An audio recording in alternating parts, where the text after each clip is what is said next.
Hello friends, as promised आज homeopathy की तरफ से आज फिर एक और न्यू रेमेडी लेकर आए हैं। वो रेमेडी जो कि हम लोग जानते हैं कि मेंटली और फिज़िकली जो पर्सन होता है वो बहुत ही ज़्यादा इमेच्योरिटी होती है, उसमें इमोशनली डिपेंडेंट होता है दूसरों पे, उसके ग्लैंड्स भी अफेक्टेड होते हैं। Yes, I am talking about बराइटा काब। बराइटा काब क्या पेशेंट होता है? Baryta carb is dwarfish, ill-mannered और you can say ill-developed children होते हैं। और अगर ओल्ड में एज है, प्रीमेच्योरली सेनाइल ओल्ड पीपल होते हैं। प्रीमेच्योरली ये लोग बूढ़े हो जाते हैं। इंडिविजुअल ये लोग ज़्यादातर टिमिड होते हैं और इरोज़िल्यूट चाइल्डिश बिहेवियर होता है इनका। Fear criticism, that is very important. बहुत ही फियर होता है इनको कि कोई इनको क्रिटिसाइज़ ना करे, इसलिए दूसरों के ऊपर हमेशा क्लिंग रहते हैं, दूसरों के ऊपर हमेशा डिपेंडेंट रहते हैं कि कोई मुझे क्रिटिसाइज़ ना करे, किसी की आड़ में रहकर ही ये काम करते हैं। लैक ऑफ कॉन्फिडेंस होता है इनमें, राइट। ये कहना गलत नहीं होगा कि a child is trapped in an adult body. एक एडल्ट बॉडी में एक चाइल्ड ट्रैप्ड रहता है, राइट। क्योंकि एक ओल्ड मैन भी इसके अगर बराइटा का पेशेंट है हमारा, तो ओल्ड मैन भी he will behave like a child. A childish behaviour is very must. हम लोगों ने 2003 में एक मूवी आई थी, कोई मिल गया। वो मूवी हमने देखी है, राइट। वो मूवी के ट्रेट्स जो रोहित मेहरा था, उससे ट्रेट्स बराइटा काब के बहुत मिलते जुलते हैं। कैसे? बराइटा काब के ट्रेट्स रहते हैं कि मेंटली इमेच्योर है, जिस तरह से रोहित के भी डिलेड मेंटल डेवलपमेंट्स थी। Baryta carb patient timid, shy, hides from strangers. So does Rohit. He is easily scared और वो अवॉइड करता है people, right. Then fear of criticism रहता है बराइटा काब में, as I said, lacks confidence. तो इसी तरह से रोहित भी, he is anxious in front of others. Then baryta patient is dependent on others, mother या केयर गिवर पे। So is Rohit, right. Then dullness, inattentive during learning. Yes, he struggles, Rohit struggles in schools, fail होता है। ही struggles कि मैं इतना पढ़ता हूँ फिर भी मुझे इतना मार्क्स क्यों नहीं मिलता, मैं पास क्यों नहीं होता। फिर उसके बाद जैसे बराइटा में हमारी ग्लैंडुलर सिस्टम में वीकनेस होती है, पुअर स्टेमिना होता है। इस तरह से रोहित का जो मूवी में कैरेक्टर दिखाया है, he is weak physically and mentally, right. And then childish जो होता है, he joy turning into foolishness. उसका जो चाइल्डिश जॉय होता है वो फुलिशनेस में कन्वर्ट होता है as a baryta carb trait. But अगर हम रोहित का देखें, he is over excited in silly ways after getting powers. जब उसको पावर्स आती हैं तो उसको कैसे यूज़ करता है? एक सिली वे में यूज़ करता है, right. So we can say बराइटा काब जो है, it perfectly reflects a child in old man. Okay, तो हम लोगों ने इसके निमोनिक्स जो क्रिएट किए हैं, that are baryta child, right. चलो अब हम इसको पढ़ते हैं। B for bashful, backward, blunt brain, right. Timid रहेगा, शाई रहेगा, अवॉइड पीपल, डल, कॉम्प्रीहेंशंस, मतलब वो कोई भी चीज़ को इजीली ग्रास्प नहीं कर पाता, इनअटेंटिव रहता है। Semi imbecile in children and old people, imbecility रहती है इनमें, ये बैशफुल होते हैं।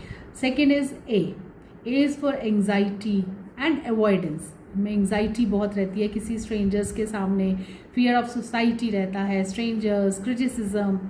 एंग्शियस रहते हैं ये लोग, बहुत ही ज़्यादा एंग्शियस होते हैं, सस्पिशियस होते हैं, और इसी वजह से इनमें जल्दी पसीना भी आ जाता है। They sweat easily when they are anxious and they avoid responsibility, क्योंकि उनको मालूम है, उनको अपने अंदर से ऐसी फीलिंग आती है, I can't do this, I am not apt in doing all these things. तो वो अवॉइड करते हैं, किसी भी चीज़ का डिसीजन मेकिंग नहीं ले सकते, वो किसी के ऊपर डिपेंडेंट रहते हैं कि दे टेक डिसीजंस फॉर मी।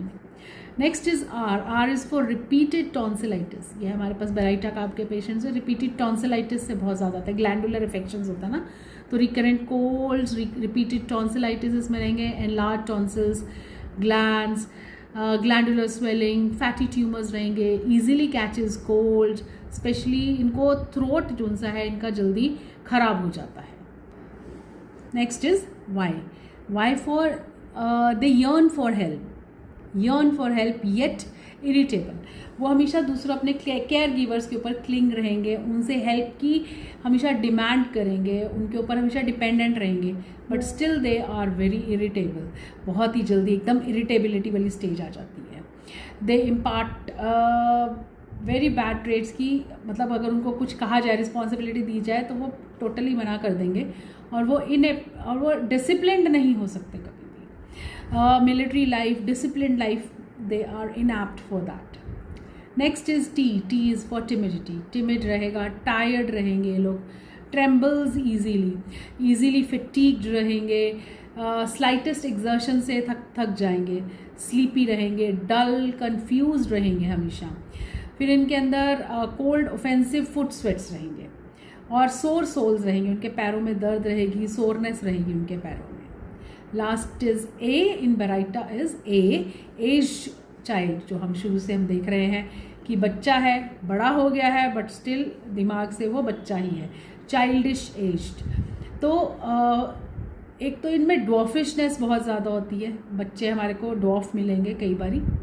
और डीजेनरेटिव चेंजेस रहेंगी इनकी आर्टरीज में, इनका प्रोस्ट्रेट पैरालिसिस रहेगा इनमें. एक्ट्स फुलिश वे, वेरी चीयरफुल रहेंगे, बट गेटी टू फोली, यानी फुलिशनेस बिहेवियर रहेगा.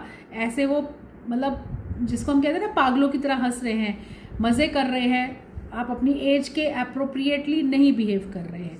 तो एज चाइल्ड है बट वो उसकी एज बड़ी हो गई है, बट वो उसका अभी भी बिहेवियर चाइल्डिश है. अब हम चाइल्ड बेराइटा का हो गया, अब हम चाइल्ड के निमोनिक्स लेते हैं. ये जो चाइल्ड है, it is stuck in time, ये एक टाइम में एक जगह पे रुक गया है, यानी इनका मेंटल भी डेवलपमेंट नहीं हुआ, तो एक स्टेज पे आके रुक गया है. तो चाइल्ड जो रहेगा, सी इज़ फॉर कावर्ड, क्रिटिसाइज्ड, डिल्यूशंस. इसके अंदर डिल्यूशंस रहेंगी हमेशा कि लोग मुझे क्रिटिसाइज कर रहे हैं, I am not apt in doing this. Then H is for hypersensitive to cold and wet. कुछ भी चेंजेस इन वेदर आएंगे, फटाफट इनको कोल्ड, कफ, कुछ भी प्रॉब्लम, ग्लैंडुलर अफेक्शंस कुछ भी होंगे. I is for inept for duties. वो अपने आप को कभी भी ड्यूटीज़ के लिए मतलब एप्ट नहीं समझेंगे कि मैं ये काबिल हूँ ये करने के. No, they won't think. Then L is for, इसके लेफ्ट साइडेड अफेक्शंस होते हैं, लिम्फेटिक स्वेलिंग्स रहती हैं, उनके लिम्फ नोड्स स्वोलन रहते हैं. देन डी, सेम ड्वार्फिशनेस रहेगी, और इसमें डीजेनरेशंस होंगी. अब हमारे को एक क्विक हम रिकॉल करते हैं हमने क्या कुछ किया बेराइटा में, कि मेंटली डल है पेशेंट, फिजिकली इमेच्योर है, इमोशनली डिपेंडेंट है दूसरों पे, सेंसिटिव टू कोल्ड है, ग्लैंडुलर स्वेलिंग्स हो जाती है इसमें, और ऑफेंसिव फुट स्वेट्स भी होते हैं, फियरफुल होते हैं, सस्पिशियस होते हैं, टिमिड होते हैं, अवॉइड स्ट्रेंजर्स. और हमने क्या किया कि ओल्ड एज में भी उनके जो डीजेनरेशंस आती हैं उनमें ये बहुत अच्छी रेमेडी है. और चाइल्डहुड बैकवर्डनेस रहता है, ओल्ड एज में है, बट वो अभी भी उनका दिमाग जो सा है वो बच्चों की तरह बिहेव करना शुरू कर दिया है. ये जो पेशेंट्स होते हैं ये कहेंगे, सब लोग मुझे ऐसे समझते हैं जैसे मैं बेवकूफ़ हूँ, कोई मुझे समझता ही नहीं है, मैं अब नॉर्मल हो गया हूँ. ठीक है, वो अपने आप को उनको लगेगा कि मैं नॉर्मल हो गया हूँ, बट उनको बैक ऑफ द माइंड फिर भी उनको लगता है वो हमेशा डिपेंडेंट रहते हैं दूसरों पर. So this is all about बेराइटा काब. आई होप आपको ईजिली समझ आई हो बेराइटा काब, और काफ़ी सारे आपके डाउट्स क्लियर हो गए हों. Thank you for now. I am doctor Saranjit Kaur, signing off. Bye.